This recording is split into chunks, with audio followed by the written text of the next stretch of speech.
Welcome, traveler. Tonight, let your mind drift across the sands of time, to the thunder of hooves, the whisper of shields, and the quiet breath of those who marched with destiny. In this epic sleep-time journey, we follow the footsteps of the army of Alexander the Great, from the banks of the Granicus to the silent sands of the Gedrosian desert. This isn't just a tale of war. It's a story of brotherhood, sacrifice, and the dreams of men beneath the stars. So close your eyes, relax, and prepare to be carried away on the winds of history. And if you enjoy stories like this, ancient worlds told through gentle voices, be sure to subscribe to our channel. Leave a comment sharing your favorite part of the Alexander's journey, and let us know where you'd like to travel next in time. Now let the story begin. In the land of Macedon, beneath the shadowed peaks of Mount Olympus, a fire burned that would one day set the world ablaze. This fire was not of nature, but of ambition, forged in the mind of a young man named Alexander, the son of King Philip II. Before the world knew his name as the Great, he was simply a prince with dreams fed by the legends of Achilles, whom he claimed as his ancestor. But to conquer the world, he would need more than dreams. He needed an army. Recruitment in Macedon was both an honor and a burden. Boys were raised from childhood with tales of valor and the duty owed to their kin and kingdom. At age 16, young Macedonians were inspected by strategoi and seasoned officers. Recruitment was not only a matter of physical strength, but of loyalty, discipline, and the ability to endure. The son of a farmer might fight beside a noble, as long as he could wield a sarissa and hold formation. Those deemed fit were brought to military camps near Pella, where training began under brutal conditions. The Macedonian phalanx was the spearhead of Alexander's might, and its effectiveness relied on unity. The men trained with the sarissa, a pike, over 18 feet long, until it became an extension of their will. Days were spent marching in lockstep, maintaining tight formations while encumbered by armor and the long pikes. At night, they drilled until exhaustion swallowed them. The hetaroi, or companion cavalry, were a different breed.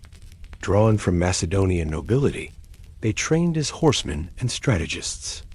They were Alexander's closest men, not just in rank, but in mind. Their training emphasized speed, precision, and the execution of complex battlefield maneuvers. Loyalty among the hetaroi was fanatical. They would die not for gold, but for the glory of Macedon and their king. When Alexander ascended the throne in 336 BCE, following the assassination of his father, he inherited not only a kingdom, but also a well-drilled army. At the age of 20, he began a campaign that would become legend. His target? The Persian Empire. The army marched eastward, crossing the Hellespont. Alexander himself visited the tomb of Achilles at Troy and offered homage, girding himself for the long war ahead. The army numbered between 30,000 and 50,000 men, a combination of Macedonian phalanx infantry, companion cavalry, archers, engineers, and allied Greek and Balkan forces. Wars were fought not only with swords and shields, but with ingenuity. The Battle of Granicus was their first major test. The Persians awaited them across the river, relying on geography and numbers. But Alexander, riding at the head of his cavalry, charged straight through the waters. It was audacity that won the day, and the Macedonian tactics, drilled for years, overwhelmed the Persian ranks. Each battle tested the mettle of the men. The Battle of Issus against Darius, the third, showed Alexander's genius. Faced with a much larger army, he manipulated terrain and struck the heart of the Persian lines. In the chaos, the phalanx moved like a wall of iron, steady and implacable. Siege warfare became a new crucible. At Tyre, Alexander laid siege to an island city. The soldiers, aided by engineers, built a causeway into the sea under a hail of fire. For 7 months they labored. Many died, crushed by stones or consumed by flames, yet the army pressed on. When the city fell, the soldiers were given the spoils, and the victory became another stone in the monument of their king's reputation. The journey eastward was not only a march through lands, but a transformation of the army. As they pressed into the heart of Persia, then into Egypt, and beyond into Bactria and India, they encountered strange customs, languages, and climates. Supplies became a constant concern. The baggage trains stretched for miles. Water had to be rationed in deserts, and food scavenged from local villages or supplied by allies. The soldiers suffered through disease, heat, and the long loneliness of campaign. Letters from home were rare. Morale waned, but Alexander's charisma often rekindled their spirits.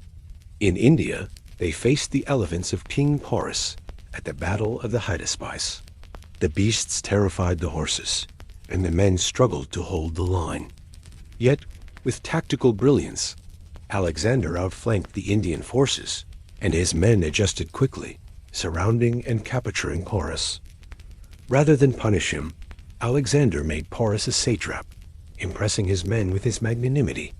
The daily life of a Macedonian soldier was harsh and monotonous.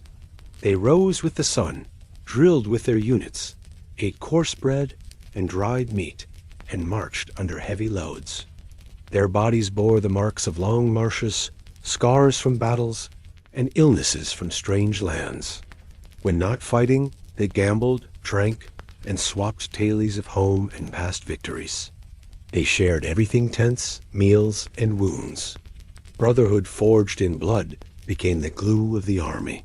Loyalty to one another often outshone loyalty to the campaign. When Alexander demanded obeisance in the Persian manner, some grumbled, fearing he was abandoning Macedonian traditions. Tensions rose, culminating in mutinies like at Opis. Alexander wept, then forgave. He married Roxana, a Sogdian noblewoman, and encouraged his men to take local wives.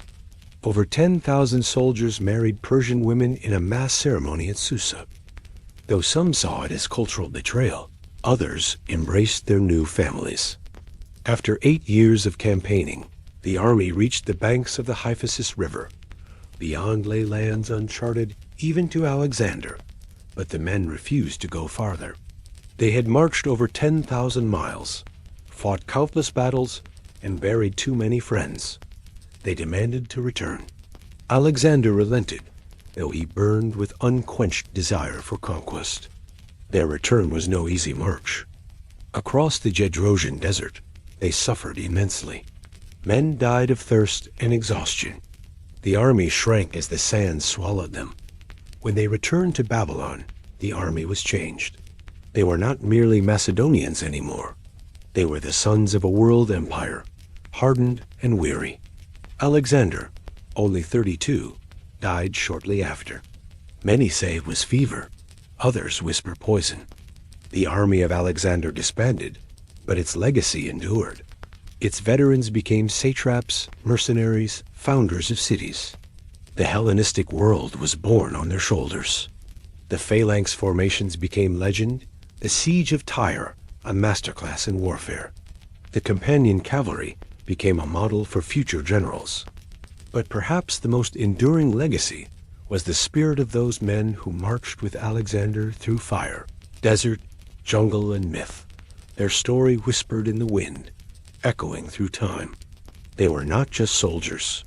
They were the sons of thunder. In the quiet of old Macedon, where olive trees swayed gently and the peaks of Olympus pierced the sky, lived men who once thundered across the world, veterans of the great campaign. Among them was Lysandros, once a captain in the phalanx, who now walked with a limp, his legs stiff from an old wound suffered in the siege of Aornos. He rarely spoke of the war, but when the amphora of wine was half empty, and the hearth cast flickering shadows, his tongue loosened.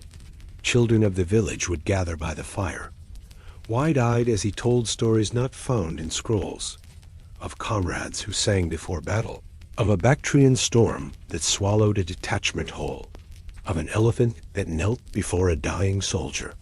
He would whisper the name of his dearest friend, Theocritos, who died at Gaugamela his shield broken, but his eyes bright with pride. He died with his face to the sun, Lysandros would say, as a Macedonian should. Many veterans turned to philosophy. Years of war had etched not only scars on their bodies, but questions in their minds. What was glory? Was conquest the path to immortality or the road to ruin? At symposia, they debated with younger men who had never marched into Asia. Their words were less about conquest now, more about balance, wisdom, and memory. The soldiers of Alexander had walked among lands sacred to peoples long forgotten. They had prayed at Egyptian temples, consulted Babylonian magi, and sacrificed at Zoroastrian fire altars. Some came to believe that the gods they worshipped in Macedon were just one face of a universal divine. Alexander himself encouraged this syncretism. He claimed descent from Zeus Ammon, a fusion of Greek and Egyptian divinity. The army, once skeptical, began to adopt foreign customs in practice, if not in heart. Many wore Persian robes in the evening. Some learned the tongues of the lands they garrisoned. In battle, they still cried out to Ares and Nike, but in quiet moments, they lit incense to Ahura Mazda or left offerings at shrines unknown in Macedon. Their worldview had stretched as far as their legs had carried them. The cultural legacy of the Macedonian army was as enduring as its military conquests. In Alexandria, built by Alexander himself, veterans helped design the grid of streets and the agora. Greek became the language of administration in Egypt and Persia. Statues of Athena stood beside temples of Isis. In Bactria, Greek-styled amphitheaters stood near Zoroastrian fire temples. Children with Greek and Persian blood learned to read Homer and Zoroaster alike. The fusion of East and West became the hallmark of the Hellenistic age. It was a hybrid world, born of spear and vision. This was the army's truest legacy. Not merely the battles they won or the cities they razed, but the bridges they built between civilizations. They were destroyers, yes, but also founders. Veterans became governors, scribes, poets, and teachers. One last veteran, an aged Hetairos named Philotas, once wrote by dim lamplight in the twilight of his life. We were lions in our youth, chasing the edge of the world. We believed in a man who dreamed he was a god, and for a time we made the world bend to his dream. I have walked deserts and rivers, knelt at the altars of gods with unfamiliar names, and buried men I loved as brothers. I do not regret it. But sometimes in the quiet, I wonder if the stars we chased were ever meant to be caught. Philotas died with a smile. His words were found by his grandson and copied by monks decades later. They would survive long after Rome had come and gone, a voice from the age when the world was conquered on foot. The Macedonian army did not survive Alexander, not in name, but its soul endured. In every disciplined column, in every general who walks among his men, and in every soldier who shares bread with his comrade under a foreign moon, there is a whisper of those ancient warriors. They were not gods. They were not monsters. They were men, tired, bloodied, but resolute. They crossed continents and returned strangers, even to themselves. Yet even now, when the wind howls across the desert or a war cry echoes in a mountain pass, some say you can hear them, the sons of thunder, still marching, always marching. Among the thousands who marched under Alexander's banner, there was a young man named Dymas, the son of a potter from Amphipolis. He had not grown up dreaming of conquest. His life was earth, clay, and smoke. But when the call for soldiers reached his village, he saw an escape from the walls of his father's kill. He was 17 when he stood before the recruiting officer. Lanky but wiry, his hands tough from years of kneading clay. He had never held a weapon before, but there was a fire in his eyes. That fire earned him a place among the phalangists. Training was a world apart from village life. The sarissa felt like a tree in his hands, and his arms trembled with the weight of the shield. The drills were relentless. They trained under the lash of sun, and the bark of the captain. Blisters bled and hardened. At night, Dymas wept into his blanket, surrounded by the snores of hardened men. But he did not give up. His comrades became his brothers. Nicetas, the laughing shepherd, Lysian, the scribe who quoted Homer between marshes, and Ornos, who said little, but could swing a sword like a god. Together they endured. Dymas learned to read the cadence of the phalanx, to feel the motion of battle as a kind of music, rhythmic, violent, precise. When the Battle of Gaugamela came, he had never seen so many men gathered. The Persians stretched beyond the horizon. As the phalanx advanced, he gripped his pike with white knuckles. The clang of weapons, the screaming of horses, and the thunder of feet became a nightmare made real. He stabbed forward as trained, not seeing who he struck. Blood splashed his face. A man died on his left. Another screamed on his right. But he held. That night, he vomited behind the tents. He couldn't eat. He stared at his hands, stained with blood, shaking. Ornos sat beside him and said only, "You lived. Remember that." War changed Dymas. He grew into his armor, into his role. But the emotional wounds deepened. He became wary of silence. It reminded him of the aftermath of battles, of broken bodies and dying breaths. When he closed his eyes, he saw those he had killed. He stopped praying to the gods. What kind of gods let boys be cut down like wheat? In India, during the Battle of the Hydaspes, Dymas was separated from his unit in the chaos. He killed a man with his shield alone. That night, he found Nicetas dead, trampled by elephants. He buried him by the river, building a cairn of river stones. In the months that followed, Dymas withdrew from his comrades. The laughter died in him. He marched, he fought, he survived. He began keeping a small scroll, writing each name of the dead he remembered. Over time, it grew long. He was there at the Hyphasis, one of the voices begging Alexander to turn back. He was tired not of battle, but of grief. The march through the Gedrosian desert nearly killed him. He lost Ornos there, but buried beneath sand in a sudden storm. When they returned to Babylon, Dymas no longer sought glory. He wanted peace. He accepted land in Susa, married a Persian woman, and rarely spoke of the wars. But he raised his children to know the truth, not the legend of Alexander, but the cost paid in blood and soul. In his old age, he penned his story on a series of scrolls, not to glorify, but to remember. We were not gods. We were boys, taught to kill and to keep marching. But even among death, we found brotherhood. I will carry their names until my last breath. As Dymas aged, his joints stiffened and his breath shortened, but his mind remained sharp. He would often sit in the orchard behind his house in Susa, watching his grandchildren chase each other through the fig trees. When they tired, they would gather around him, begging for stories. He never told them of Alexander's glory, nor of the empire's wealth. Instead, he spoke of choices, the moments that changed a man, the weight of survival, and the price of memory. I once thought dying in battle was the greatest honor, he told them. But now I know living to remember, to speak the names of the fallen, that is the harder path. One summer evening, a Persian scholar visited his home. He had heard of the scrolls and wished to read them. Dymas allowed it, but with a warning. These are not tales for celebration. They are for reflection. The scholar, deeply moved, copied them for preservation in the great library at Persepolis. Dymas' words traveled further than he had ever marched.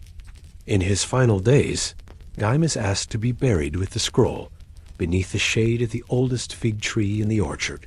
When he died, his family honored his wish. On his grave, they placed a simple stone carved with one line, "I marched. I remembered." Centuries later, an archaeologist in Susa unearthed fragments of scrolls. They bore the name Dymas, son of Andronicus. Scholars debated whether he truly existed or was merely a voice woven into the myth, but the words were clear. I was no hero, but I marched with them. I bled with them, and I remember. And thus, a single soldier's voice was added to the chorus of the Sons of Thunder. The wars fought under Alexander were not mere clashes of armies, but the violent fusion of civilizations. Dymas, older now and weathered, recalled each with vivid clarity, for though time had dulled many things, battle burned eternal in memory. The first great battle was at the river Granicus. The Persian satraps had assembled a cavalry-heavy force on the far bank, counting on the river's swift current to slow the Macedonian assault. Alexander, ever bold, ordered a direct crossing. Dymas, then a fresh recruit, had never seen death come so suddenly. The phalanx pushed forward into water, shields above heads, boots sinking in river mud. Persian horsemen charged down the banks, arrows cutting the air. Dymas slipped once, nearly trampled. But he found his feet and his place in the formation. He saw Alexander charge with his companion cavalry, a shining beacon amid chaos. The young king's spear found the Persian commander Mithridates and slew him before all. The sight lit a fire in the army. They surged forward, scattering the Persians. Dymas stabbed a horseman, the pike sliding beneath the cuirass. That night, he could not sleep, not because of fear, but the shock of having survived. A year later, they stood at Issus, where the narrow plain squeezed between mountains and sea. The great king Darius himself stood opposite with hundreds of thousands. Dymas remembered the morning mist. The smell of salt and blood mingled. The phalanx held the center, shoulder to shoulder, Sarissus bristling like a steel forest. Arrows rained, but the shield wall held. When Darius's elite cavalry struck, they met not fear but iron discipline. Alexander rode right always the hammer, seeking the enemy king. When he broke through and Darius fled, the Persian army collapsed. The river ran red. Dymas saw the king's chariot abandoned, gold-trimmed and empty. That night, the spoils were beyond counting. Yet Dymas could only think of Lycian, the scribe, his throat slit by a scythe-wheeled chariot. He added his name to the scroll. When the Phoenician city of Tyre denied Alexander entry, it sealed its fate. The siege lasted 7 long months. Tyre sat on an island, its walls daring the sea itself. Alexander's engineers built a causeway, stone by stone, under fire from the battlements. Dymas hauled stones, fought off sorties, and once swam beneath the wall to plant pitch torches. The defenders rained fire and molten metal. Each day bled into the next. When the city fell, the fury of the army was unleashed. The streets ran red. Dymas walked through the rubble, sword loose in his hand, his face unreadable. We built a road to a city of ghosts, he muttered.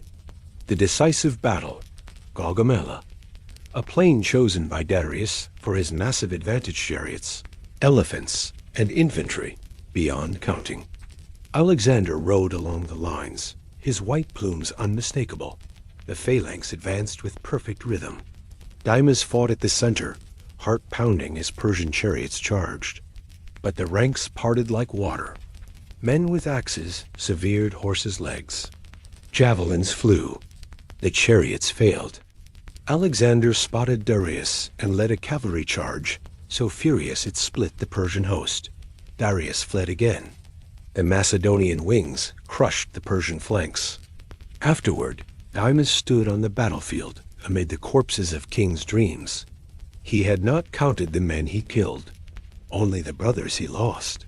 The Indian campaign, war at the world's edge. In the strange and steaming lands of India, the army faced King Porus at the Hydaspes. The river swelled with monsoon rain. Alexander crossed at night, Dymas close behind. Elephants roared like gods, their tusks sharpened and armored. Dymas remembered the horror as one lifted a man and smashed him against a tree. But the phalanx adapted. Arrows blinded the beasts. Men hamstrung them. The cavalry encircled Porus, who stood tall to the end. Even Alexander, so often ruthless, was moved by his courage. But victory no longer tasted sweet. The men were tired. Dymas more so. The Gedrosian desert, the march of madness. It was not a battle that broke the army, but the desert. The Gedrosian march, a punishment for refusing to push farther east. Heat like fire, sandstorms that stripped flesh, wells poisoned or dry. Dymas lost Ordos here. No battle cry, no spear, just silence and sand. Men threw down shields to carry water instead. Horses died, even generals collapsed. But Alexander would not turn back. Dymas survived, barely. When they reached the coast, only gaunt shadows remained. And though they conquered the world, none would ever forget the Gedrosian nightmare. Now, seated by his fig tree, Dymas recounted the wars to his grandchildren, not with pride, but with the weariness of a man who had seen the cost. I have walked through fields where kings were made and unmade, but it is not the glory that returns to me in dreams. It is the cries, the blood, the silence after. We won, but at what price? The children sat quietly, their games forgotten. One asked, "Would you do it again?" Dymas did not answer at first. Then, with a sad smile, "Perhaps, for them, for Nicetas, for Ornos, for Lycian, but never for the gold, never for the glory." And so the story of Alexander's wars lived on not as tales of conquest, but as the echoes of souls who had marched, fought, and remembered.